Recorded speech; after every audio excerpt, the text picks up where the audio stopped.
우리가 매주 작년부터 창세기에서 계시록까지 성전이라는 주제를 가지고 그 성전 안에서 또 하나님께서 하나님의 창조부터 시작해서 이 우주 성전, 그리고 에덴 성전, 그리고 구약의 장막 성전, 솔로몬 성전, 그리고 또 스룹바벨 성전, 신약에 와서 지금 우리 몸 성전, 여기까지 왔습니다. 그런 가운데 계속 우리는 신명기 6장의 말씀의 맥을 가지고 하나님은 한 분이시고 하나님을 사랑하고 이웃을 사랑하는 그 핵심의 그 메시지를 마음을 다하고 뜻을 다하고 힘을 다해서 하나님을 사랑하고 이웃을 다하는, 거기에 이제 성전의 모습을 우리가 하나님의 백성이 성전되어서 하나님을 어떻게 사랑하고 이웃을 어떻게 사랑하고, 이것이 성경마다 역사마다 계속 반복되어져서 교육이 될 때는, 교육이 되는 가정은 흥했고 교육이 되는 공동체는 흥했습니다. 나라도 하나님이 디자인한 이 교육이 되지 않을 때는 망했죠. 이스라엘 나라가 그 대표적인 이제 예였죠. 신명기 6장의 말씀대로 교육되지 아니했을 때는 백성들이 죄에 빠졌고, 그리고 그 다음 세대가 부모의 신앙을 따라서 자기들의 신앙을 지켜가지 못한 것을 우리는 성경을 통해서 계속 확인할 수 있었습니다. 거기에 우리가 성전을 어떻게 하나님께서 유지해 오셨는지, 그리고 그 성전이 지켜져 오는 데 있어서는 하나님의 말씀이 어떻게 살아서 역사하셨는지, 그것을 우리가 성경의 각 권을 통해서 지금 계속 확인하고 있습니다.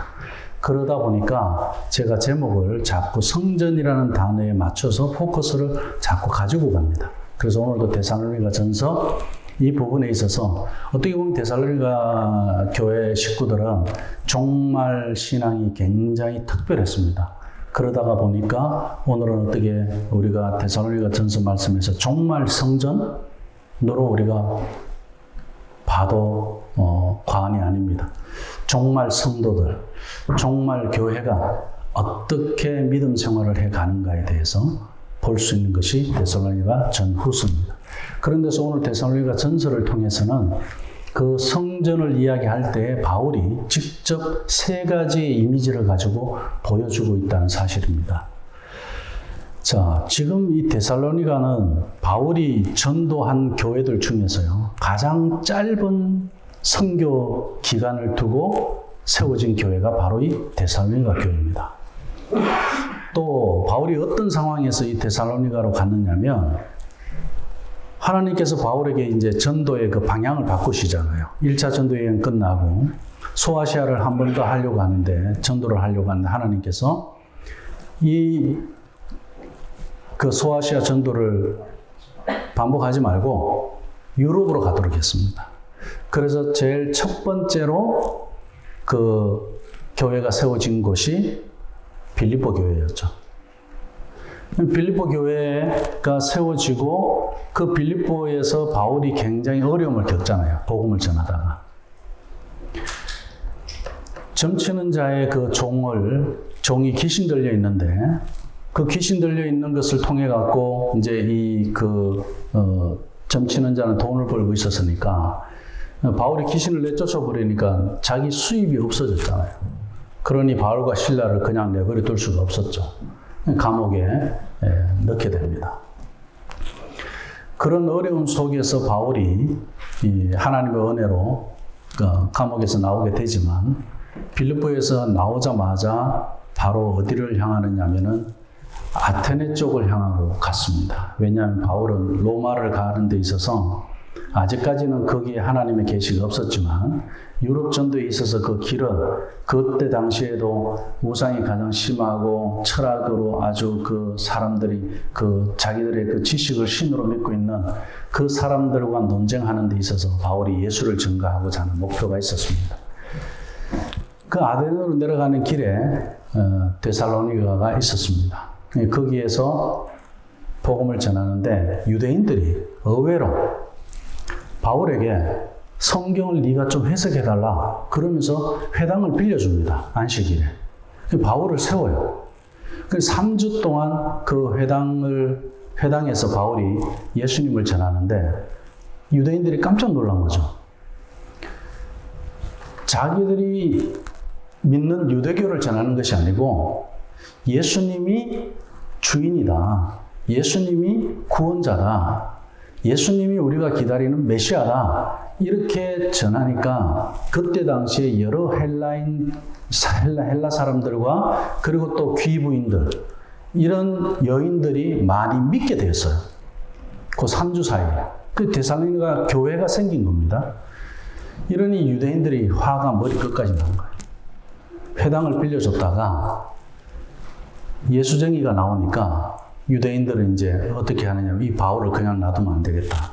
그 바울이 야손의 집이라는 것에 거했습니다. 야손이라는 사람 집에.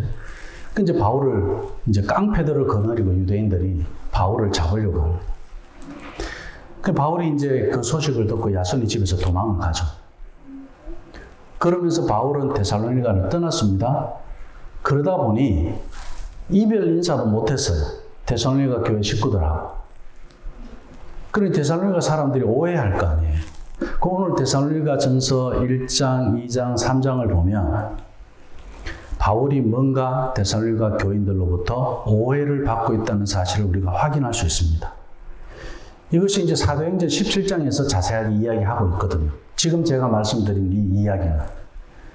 굳이 우리가 사도행전 17장까지 가서 볼 필요는 없지만 어쨌든 바울이 지금 데살로니가 교회에 이 편지를 쓰게 된 것은 이유가 있었다는 거예요. 어떤 이유요? 바울에 대한 심각한 오해가 있었다는 거죠. 오늘 갑자기 사라졌으니까.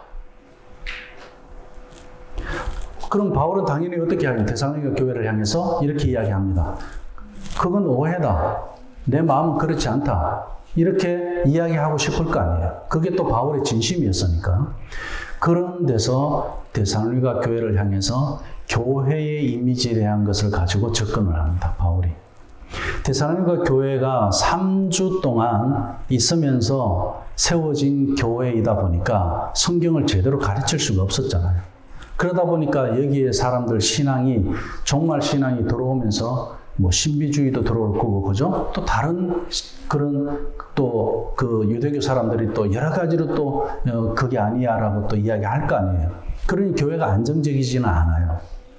근데 바울이 그렇게 가면서 누가를 남겨놓고 갔거든요.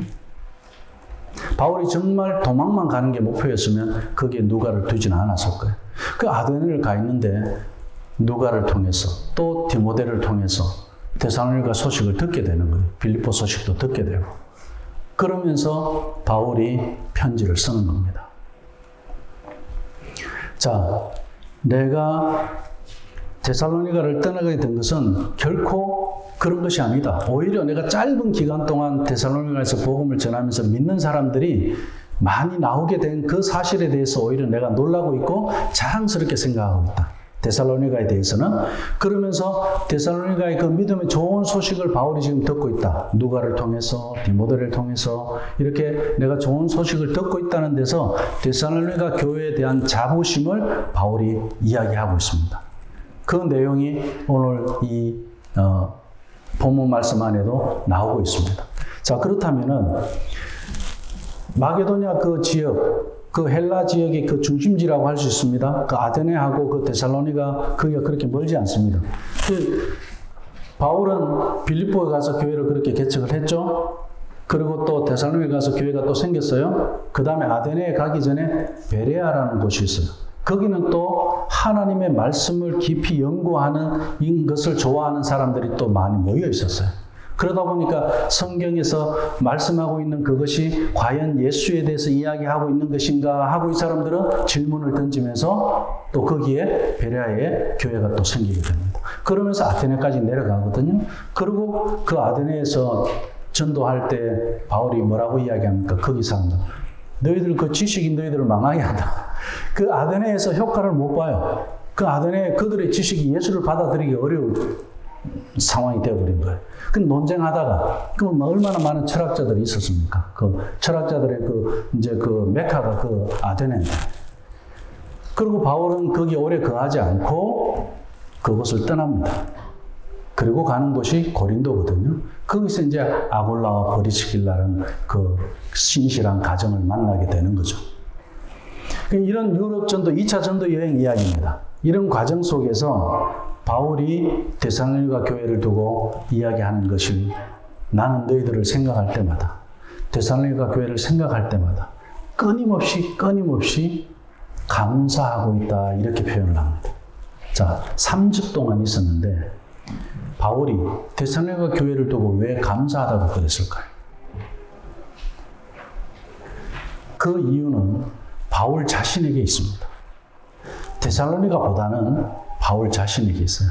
자신 안에 있는 교회의 모습, 그것을 오늘 말씀에서 우리가 볼 수 있는데, 바울이 뭐라고 이야기하느냐면, 내가 지금 데살로니가 교회가 그렇게 탄생하기까지 하나님께서는 나를 이렇게 만들었다.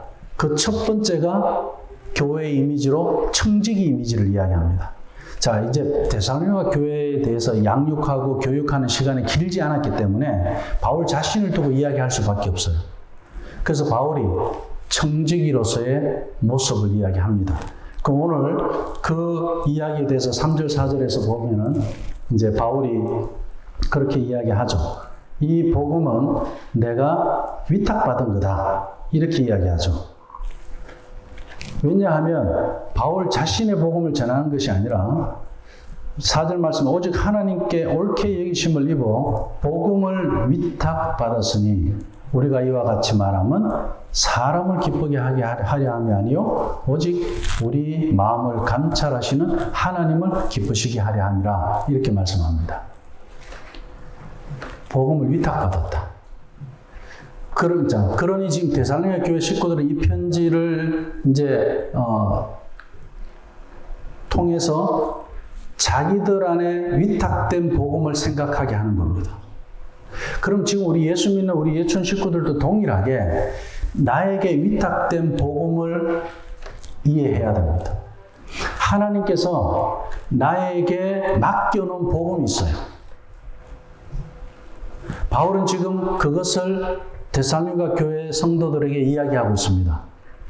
그 위탁된 복음이 뭐예요? 사람을 기쁘게 하는 것이 아니고 누구를 기쁘게 하는 것이다? 하나님을 기쁘게 하는 거라. 자, 데살로니가 교회 성도 한 사람 한 사람 너희들을 두고 내가 감사하는 이유가 있는데, 그건 뭐냐? 당신들이 바로 하나님의 기쁨이기 때문에 그렇다는 거예요. 자, 우리 아이들, 자녀들을 보면서 우리는 그들 안에 어떻게, 저들이 하나님의 기쁨이라는 사실을, 그 위탁된 복음이라는 이것을 알게 하는 겁니다. 내가 저 아이들에게 하나님의 기쁨이라는 사실을, 하나님을 기쁘게 하는 하나님의 자녀라는 사실을 알게 하는 것. 이것이 나에게 위탁된 복음이라는 것. 바울은 데살로니가에서 이것 하나만 자기가 전했다는 이야기예요. 나에게 위탁된 복음이 있는데 그건 사람을 기쁘게 하는 것이 아니고 하나님을 기쁘게 하는 그 복음을 내가 너희들에게 전했다. 그 너희들은 하나님의 기쁨이다, 그 이야기입니다. 그리고 교회의 이미지로 바울은 두 번째로 5절에서 8절 사이에 유모의 이미지를 이야기합니다. 자, 7절에 보면 7절 후반절에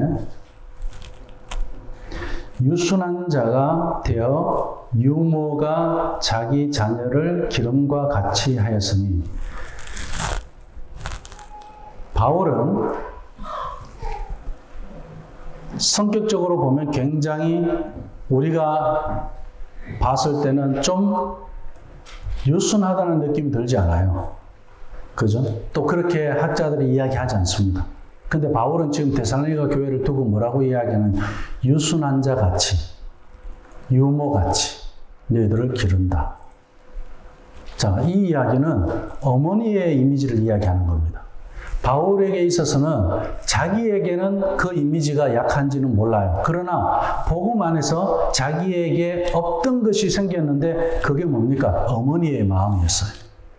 바울 안에는 그 어머니의 마음이 있어서 오늘 이 말씀 유순한 유모를 이야기하기 전에 우리가 사도로서 너희들에게 이렇게 할 수 있음에도 불구하고 그렇게 하지 아니하고 오히려 도리어 유순한 자가 되어서 유모와 같이 너희들을 기른다. 이렇게 이야기한 것은 무슨 이유 때문입니까? 지금 데살로니가 교회는 하나님 앞에서 어머니의 모습으로 돌보는 것이 필요하다는 거겠죠. 교회는 어머니의 모습이 있어야 된다. 어머니가 주로 하는 일이 뭡니까? 먹이는 일이에요. 먹이는. 무엇을 먹여요? 아이들이 육체적으로 잘 자랄 수 있도록 먹이는 거예요. 그런데 그 먹이는 것을 어린아이에서부터 시작해서 막 아무거나 막 먹이는 거 아니잖아요. 아이가 소화시킬 수 있도록. 그리고 또 입히는 것을 합니다. 그냥 추운데 그냥 벌거벗겨 놓지 않습니다. 더운 상태에서 그냥 몸에 땀이 흐르고 땀띠가 나는 상태로 내버려 두지 않습니다. 철저하게 목욕을 시키고 씻기고 입히고 먹이고 그렇게 돌봐야 자라는 것이 교회입니다. 교회는 이런 어머니의 이미지로 자라는 거예요. 그래서 교회 안에는 이렇게 어머니의 역할을 하는 사람들이 필요하다는 거예요. 바울은 지금 이 이미지를 이야기합니다. 데살로니가 교회가 청지기로서 하나님 앞에 내 걸 전하는 것이 아니고 하나님의 것을 내가 위탁받아서 전한다. 나를 위해서 하는 게 아니다. 사람을 위해서 하는 것이 아니다. 하나님의 기쁨을 위해서 하는 거다는 청지기 이미지 하나 하고 그 다음에 어머니 이미지입니다. 그리고 세 번째는 어떤 이미지냐면은 아버지 이미지입니다. 11절 말씀에 가서 보면 너희도 아는 바와 같이 우리가 너희 각 사람에게 아버지가 자기 자녀에게 하듯 권면하고 위로하고 징계하노니 그럽니다.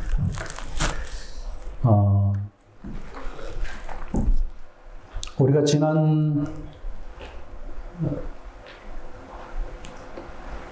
오늘 우리 이제 제자도에서 공부 내용 중에 그 통계 자료가 하나 있더라고요. 거기에 보면 아버지가 없이 자란 아이들에 대해서 나와요. 근데 어머니가 없이 자란 아이들에 대한 통계와 관심은 그렇게 많지 않더라고요. 그러니까 아버지가 없이 자란 아이들. 교도소에 있는 아이들의 80%가 아버지가 없이 자란 아이들이에요. 그만큼 아버지 자리가 중요하다는 거예요. 위로하는 역할, 권면하는 역할, 그리고 이렇게 가르치는 것은 경계한다 그러죠? 이건 아버지가 하는 역할이에요. 엄마가 위로하는 게 아니고 아버지가 위로하는 역할을 하는 거예요. 저는 집에 딸이 많아서 그런지 모르겠는데 제가 이렇게 위로를 해주잖아요. 그럼 아이들은 엄마가 이야기해 주는 것보다 아빠가 위로하는 걸 더 좋아하는 것 같아요. 아버지가 이해해주고 들어주고 그리고 또 설득해주고 이런 것은 아이를 자라게 하는 거예요. 엄마가 그냥 밥을 먹이고 옷을 갈아입히고 시킨 걸로만 자라는 것이 아니라 자녀가 자라는 데는 어떻게 해야 되느냐면 위로도 필요하다는 거예요. 그리고 이들이 잘 모르고 실수가 많으니까 아직 어리니까 권면도 필요하다는 거예요. 이런 데서 우리가 아버지의 위치를 생각해 보면 양의 비유에서도 또 생각할 수 있습니다. 양 중에는요, 착한 양만 있는 것 같잖아요. 양들이 전반적으로 좀 성질이 안 좋다고 그래요. 팔레스타인 지역에서 이제 양을 많이 키우잖아요. 그런데 그 중에 꼭 이 지팡이가 필요한 양이 있대요. 몽둥이로 맞아야 되는 양이 있대요. 그 양은 어떤 양이겠어요? 불량한, 아주 게으른 양이에요. 네. 그래서 개를 통해서 몰이를 해야 되고 지팡이를 가지고 양을 때려야만 한다. 이건 누가 하는 거예요? 엄마가 하는 게 아니에요. 아버지가 하는 거예요. 제가 우리 예천교회에서 이 부모 교육을 할 때 부모들한테 항상 하는 이야기가 엄마의 무기는 눈물이라 그래요. 고함 지르고 아이를 야단치고 몽둥이로 엄마가 때리고 그거는요. 아빠가 없는 데서 그렇게 아버지가 없으니까 엄마가 아버지 역할까지 해야 되는지 그렇다 하면 뭐 그렇다고 합시다. 그런데 그거는 아버지한테 맡기는 거예요. 왜냐하면 우리 엄마들 다 인정할 겁니다. 아이들한테 막 얼마나 막 약하고 저러고 뭐 이야기 뭐 잔소리 우리 흔히 하는 말로 그죠? 많이 하잖아요. 그런데 그렇게 10마디 100마디 했는데 아버지가 한마디 딱 하니까 애들이 그걸 듣는단 말이에요. 그죠? 왜냐하면 그거는 아버지의 역할이거든요. 아버지의 역할. 그러면 교회도 마찬가지로 아버지의 이미지가 필요하고 어머니의 이미지가 필요합니다. 그런데 지금 이 사람에게는 어머니의 이미지보다 아버지의 이미지가 필요한 사람이에요. 근데 이런 사람을 두고 계속 그냥 먹이고 입히고 시키기만 하면 거기 게으른 양이 뭐 달라지겠어요? 그때는 매가 필요하죠. 아버지의 역할. 그 엄하게 교육을 해야 되는 그런 일도 있다는 겁니다. 그래서 가정에서는 이렇게 아버지가 영적으로 태만한 자녀가 있다면 그 자녀를 어떻게 해요? 권면도 해야 되고 때로는 위로도 해야 되고 경계할 건 경계하도록 가르쳐줘야 됩니다. 모르기 때문에 자기가 이게 죽으러 가는 거죠 모르고 이게 지금 자기한테 엄청난 마이너스가 손해가 있는 것인 줄도 모르고 함부로 저지르는 그런 실수를 할 수 있기 때문에 그건 아버지가 막아줘야 된다. 경계해줘야 된다. 이렇게 교회는 유순한 어머니 이미지로 먹이고 입히기도 하지만 엄한 아버지처럼 강력하게 하나님의 말씀으로 권면할 건 권면하고 위로할 건 위로해야 된다. 우리가 권면할 때요. 아버지의 생각과 철학과 그런 인생의 경험을 가지고 권면하면 안 됩니다. 나도 하나님 앞에 권면을 받는 입장이에요. 그래서 하나님의 말씀으로 해야 됩니다. 하나님이 내일 걱정하지 말라고 했잖아요. 우리 예수님께서 그랬어요. 내일은 내일 염려하라고. 그럼 나는 걱정을 하고 내일 염려를 하고 있어, 아버지가. 그런데 어떻게 해요? 내가 하나님으로부터 그 말씀의 권면을 받아봤잖아요. 그럼 내 자녀한테 뭐라고 이야기하겠습니까? 그래, 나도 걱정해봤어. 그런데 하나님의 말씀에 이런 게 있더라. 내일 걱정하지 말라고 그러더라. 그러니 이 말씀대로 우리가 아멘하고 그리고 내일 걱정은 내일에게 다 맡기라고 했으니까 말씀대로 그렇게 우리가 한번 순종해보자. 이게 권면이에요. 그런데 야, 임마 걱정한들 그게 뭐 해결되냐 뭐 이런 식으로 이야기하는 건 그건 권면이 아니라는 이야기. 반드시 하나님의 말씀으로 하는 것이 엄중한 권면입니다. 그러나 우리 아버지들은 성경 말씀대로 자녀를 교육하기 위해서 성경을 먼저 내가 알고 말씀대로 살아봐야 되겠죠. 그것을 가지고 우리가 가르치는 겁니다. 오늘 말씀 맺습니다.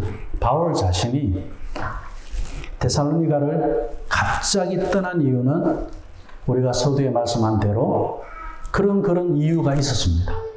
그런 이유가 있었는데 바울이 늘 데살로니가 교회가 걸려요.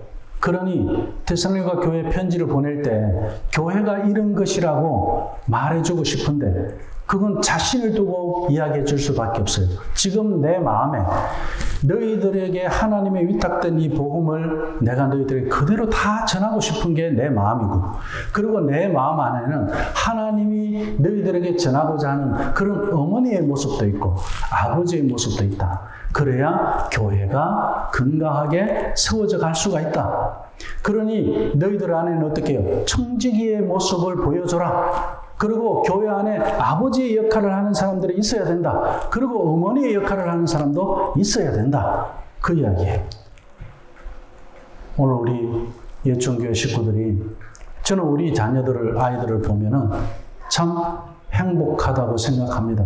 왜냐하면 지금 우리 유학을 온 청년들이든 또 와서 여기 정착해서 또 우리 또 가정을 이루어서 살아가는 우리 집사님들이든 누구나 다 믿음의 어머니와 아버지가 함께 있어줬어요. 그리고 청지기로서 서로 돌보고 그리고 하나님 앞에 맡은 바 그 책임을 다하는 그런 헌신들이 있었습니다. 그래서 우리 예천교회 제가 늘 이야기하죠. 우리 교회 오면은 다 어떻게?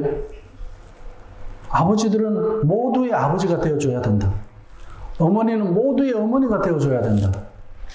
아이들에게 있어서는 모두의 형이 되어주고 누나가 되어주고 오빠가 되어주고 언니가 되어주고 그리고 동생이 되고 또래가 없을지는 몰라도 또래가 부족할지는 몰라도 형제가 있고 형제가 가장 많고 형제자매가 가장 많고 그리고 부모와 지금 교회가 유순한 유모가 되어서 양육하는 일들 아버지와 같이 엄중하게 그렇게 말씀으로 건면해 주는 이런 일들이 교회 안에 어머니와 아버지를 통해서 이루어진다면은 이 세상에 나는 아버지가 가장 많은 사람들 어머니가 가장 많은 사람들 거기서도 또 누구예요? 우리 하나님 아버지가 있는 사람들. 그래서 교회에는 고아가 없고 세상에 고아가 있다 하더라도 그들이 교회에 온다면 아버지를 경험할 수 있고 어머니를 경험할 수 있는 것이 바로 교회이다. 이것이 바울에게 있어서는 데살로니가 교회에 이야기해주고 싶었던 거예요. 왜냐하면 3주밖에 못 있었기 때문에 자기가 거기에서 더 이상 있을 수 없는 그 상황 속에서 데살로니가 교회를 향해서 이야기하고 싶은 것은 내가 거기를 떠나고 싶어서 떠난 것이 아니다. 오히려 내가 너희들을 만나고 싶다. 바울이 그렇게 이야기합니다. 오늘 2장 마지막 부분에 가면 바울이 뭐라고까지 이야기합니까? 어떻게 보면 자기 변명 같기도 해요. 내가 너희들을 너무너무 만나고 싶고 너희들한테 가고 싶고 그런데 누가 막았다? 사탄이 막았다라고 이야기합니다. 그 정도로 바울은 3주밖에 없었던 그 교회였지만 그 어느 교회보다도 애정을 가지고 있었고 그리고 이 교회가 잘 되기를 바랐고 그리고 바울은 어디에 가든지 데살로니가 교회 소식을 들으면서 자랑스러워했습니다. 우리 예천교회 식구들이 이렇게 하나님 앞에 우리 예천교회가 영광스럽고 그리고 우리 예천교회 안에 이 세 가지의 이미지가 누구에게든지 경험되어지면서 정말 교회 우리가 믿음 생활하면서 10년, 20년 그 시간의 문제가 아니라 만난 지 3주밖에 되지 않았다 하더라도